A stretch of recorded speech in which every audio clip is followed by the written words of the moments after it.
유튜브 구독자 여러분, 그리고 이지스 사용자 여러분, 안녕하세요. 저희 보험 청구에 대해서 약제에 이어서 검체 검사에 대한 설명은 아마 처음인 것 같아요. 2020년 7월 1일부로 이 새로운 당화 알부민이라는 검사가 급여 기준이 신설되었습니다. 그래서 오늘부터 이 처방을 내실 수 있는데, 이거에 대한 급여 기준과 그 다음에 아울러서 검체 검사 코드 만드는 법도 한번 다시 안내해 드리고, 적절한 처방을 위한 오더 처방 방법과 그다음에 저희 이지스 전자차트에서 운영하는 사전심사 프로그램 이지스 레이더의 점검 기준에 대해서 살펴보도록 하겠습니다. 먼저 이 당화알부민 검사는 사실 저도 안 지가 얼마 안 됐는데, 저희가 당화혈색소 기존 검사가 문제점이 좀 있다고 해요. 그래서 당화혈색소 같은 경우는 반감기가 길어서 외래에서도 흔히 보면 최근에 식후 혈당이 별로 좋지 않은데, 식후 혈당이 굉장히 높은데도 불구하고 당화혈색소 검사는 괜찮게 나오는 경우가 꽤 있죠. 이런 경우에 아마 해당되는 것 같습니다. 그래서 당화알부민은 비교적 산화 반응에 의해서 결합한 구조제이기 때문에 이게 굉장히 친화력이 좋다고 해요. 그리고 반감기가 짧기 때문에 당화알부민은 당화혈색소보다 특히 식후혈당 변화에 더욱 예민하고, 가장 최근에 2주 정도의 그런 당뇨 이런 결과를 반영하기 때문에 조금 더 코릴레이션이 잘 되는 것 같습니다. 그래서 이에 따라서 우리가 당화혈색소 기준치가 있는데, 당화알부민 기준치가 이렇게 차이가 있다고 해요. 예를 들어서 12에서 16 정도 당화알부민 퍼센트가 이러면 당화혈색소 5.6에 해당된다고 하고, 12에서 20은 기존의 당화혈색소 5.8에서 6.5 이런 식의 코릴레이션 값이 있습니다. 요거는 각 검체 검사하는 스탁 회사에 의뢰를 해서 요 보정하셔야 될 것 같고, 실제 검체의 레퍼런스 레인지도 다시 한번 확인해 보시기 바랍니다. 그 다음에 관련 고시예요. 당화알부민 검사의 관련 고시고, 이 당화알부민 관련 고시가 새로 신설이 되었고요. 기준에 보면 급여 대상이 물론 당뇨 환자에 대해서만 급여가 되겠죠.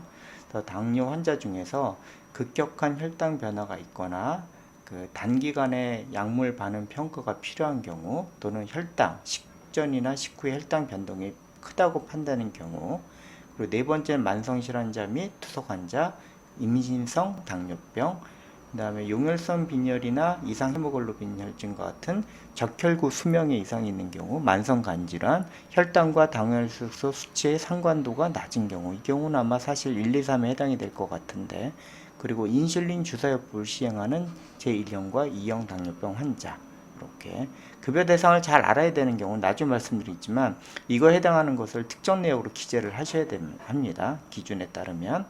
그리고 나이에 관해서는 자세하게 나와 있죠. 헤모글로빈 A1C 검사로 정확한 혈당 조절 상태를 파악하기 어려운 공에 실시하는데, 이 급여 대상의 기준을 말하는 겁니다. 1년의 2회라는 것이 방점이죠. 이게 급여 기준이고요. 초과하는 경우 그럼 어떻게 하느냐? 본인 부담률 80이 아니라 90%입니다. 그래서 이거는 꼭 알아두셔야 되고요. 저희 이지스 레이더는 이에 따라서 상병과 특정 내역을 점검하도록 되어 있습니다. 그래서 만약에 병명을 넣지 않고 특정 내역을 기재하지 않으면 이런 심사 레이더 창이 뜬다는 거 알고 계시고, 그래서 일단 기초 코드 등록과 처방 방법, 그리고 상병 및 특정 내역 기재 후 완료 방법에 대해서 설명드리도록 하겠습니다. 일단은 기초 코드를 한번 만들어 보겠습니다. 이거 코드 안 만드신 분들이 있어서 한 번 더 체크를 해 드리려고 하고요. 기초에서 검체 검사를 누르시고요. 코드를 찾아야겠죠. 찾는 방법은 뭐 한글명, 코드명 이렇게 넣는 방법이 있어요. 그래서 한글명을 검색하신다면 여기서 당화 알부민으로 검색해 주시면 됩니다. 됐죠? 그러면 D3090 코드가 있고 세부 코드가 1번부터 7까지 붙어 있죠. 그래서 어느 코드를 만들어야 되느냐 문의가 많아요. 근데 어느 거로 잡으셔도 됩니다. 예를 들어서 이렇게 잡으셔도 되고요. 코드가 1, 2, 3, 4, 7에 해당하는지는 수탁 업체 물어보면 알려주거든요. 그래서 이렇게 예를 들어서 업체의 질가산 그 산정 구분에 따라서 코드를 아마 알려줄 거예요.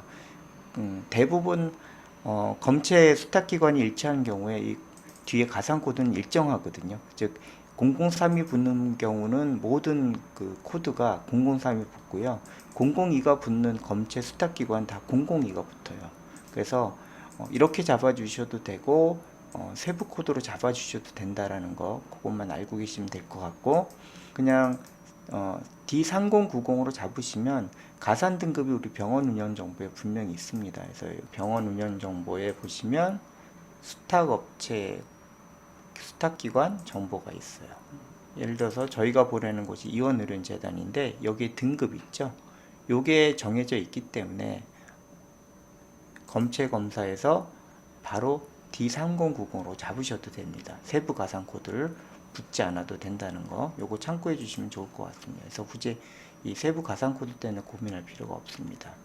수가명은 뭐 알기 쉽게, 예를 들어서 검사 방법을 지우고 이렇게 영문을 뭐 알아보기 쉽게, 특히 영문 검색이나 한글 검색 두 가지 모두 사용하시려면 두 가지를 다 써놓으면 좋습니다. 이렇게 하고, 저는 사용자 코드를 수탁하는 거는 접두사를 바꾸거든요. 이렇게 이런 LE가 들어가는 건 수탁 검사라는 거로 표시를 해서, 수탁하고 내부 검사 사용자 코드는 접두사를 좀 다르게 했습니다. 이거는 뭐 참고 사항이에요. 그래서 급여 확인하시고 청구 코드 확인하시고, 수탁 기간이 중요하죠. 그래서 검사하는 기간, 수탁 기간을 체크를 하시고, 그 다음에 검체 정보는 아마 이게 실험으로 알고 있어요. 체크해 주시면 되고, 그 다음에 요 JX99는 하나 참고를 할 만한 내용은 요 인정 기준이 있잖아요. 그래서 그 당화알부민 인정 기준에 대해서 아까 말씀드린 그 세부 사항들이 있잖아요. 1번부터 그거를 좀 체크를 해 놓으시면 좋겠죠. 꼭 그러는 건 아니지만 아마 이걸 일일이 그 체크하기가 힘들고 또 외우고 있는 건 아니잖아요. 그래서 한 가지 팁을 드리자면 여기다가 1번부터 9번까지 해당하는 사항을 이렇게 적어요.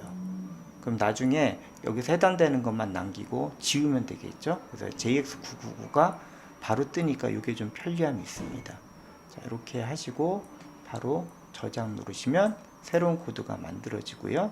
창고치를 적용하시겠습니까? 네, 하시면 됩니다. 저장되었습니다. 확인하고요. 자, 이제 만들어진 오더니까 한번 처방을 내볼게요.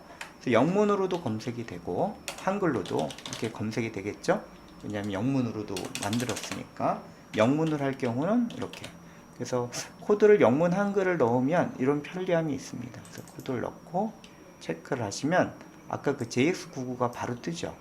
그래서 요거를 다 넣는 건 아니겠죠. 물론 이 환자에 해당하는 거를 선택을 하시고 나머지는 그렇게 날리는 방법 이렇게 쓰면 됩니다. 일단은 제가 코드를 안 넣었을 때를 보여드리려고 하는 거니까 입력하지 않을게요. 그래서 이렇게 하시고, 이건 무조건 들어가는 경우니까 반드시 편집을 해 주셔야 돼요. 이대로 청구를 하면 1번부터 9번까지 내용이 다 들어가서 좀 문제가 있겠죠. 일단 지금은 코드에 대한 줄 단위 기타 특정 내역이 없습니다.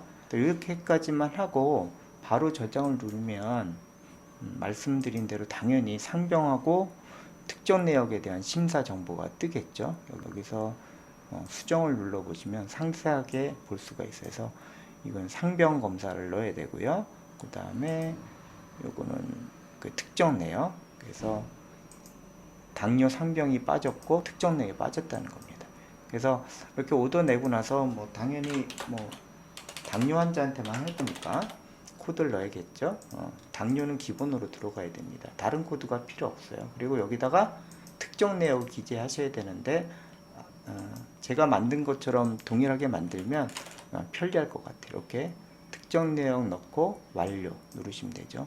이 방법은 JX999라는 요 바로가기 버튼을 누르셔도 입력할 수가 있어요. 그래서 입력할 땐 체크하고 여기다 입력하시면 되겠죠. 저장. 이 방법, 두 번째 방법도 편리하고요. 가급적이면 그 줄 단위로 넣으시고요. 여기 청구 메모에 넣지 않도록 가능하면 이 줄 단위로 넣는 게 낫겠어요. 그래서 각 그 뭐죠?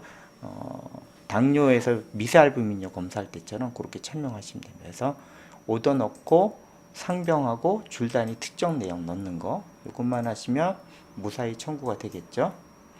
여기서 보여드리진 않았지만 1년에 2번 청구하는 부분도 지금 기간이 안 돼서 못 보여드리지만, 예를 들어서 7월 달에 검사하고 8월 달에 검사하고 9월 달에 검사할 때는 점검이 뜹니다. 만약에 7월 달 검사하고 8월 달 두 번째 검사하고 11월에 세 번째 검사할 때, 그때는 어떻게 되냐면 요거를 급여를 어떻게 하시면 90으로 만들면 되겠죠. 지금 이거 본인 부담 90%가 여기 있습니다. 아래쪽에.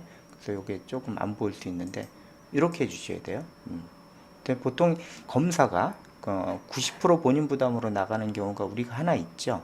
헬리코박터균 검사, 그거를 참고하시면 돼요. 그래서 이것도 90으로 내는 거 꼭 잊지 마시고 그 부분만 잘 주의하시면 될 것 같습니다.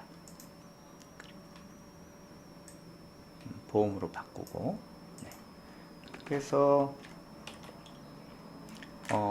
정리하자면 당화혈색소가 2020년 7월 1일로 당화혈색소의 그 단점을 보존하기 위해서 당뇨 환자에서 급여 기준에 해당하는 케이스에서 1년에 2번 급여로 되고, 그 횟수가 3회를 넘어갈 때는 본인 부담률 90% 해서 한다라는 거, 그 급여 기준을 참고하셔서 다시 한번 꼭 기억을 해 주셨으면 합니다. 그래서 요 당화혈색소 검사는 아마 앞으로 당뇨 환자에서 아마 많이 유용할 것 같아요. 그래서 이 부분을 참고하셔서 급여 기준대로 잘 청구하시고 당뇨 환자 관리하는 데도 많은 도움이 되셨으면 좋겠습니다.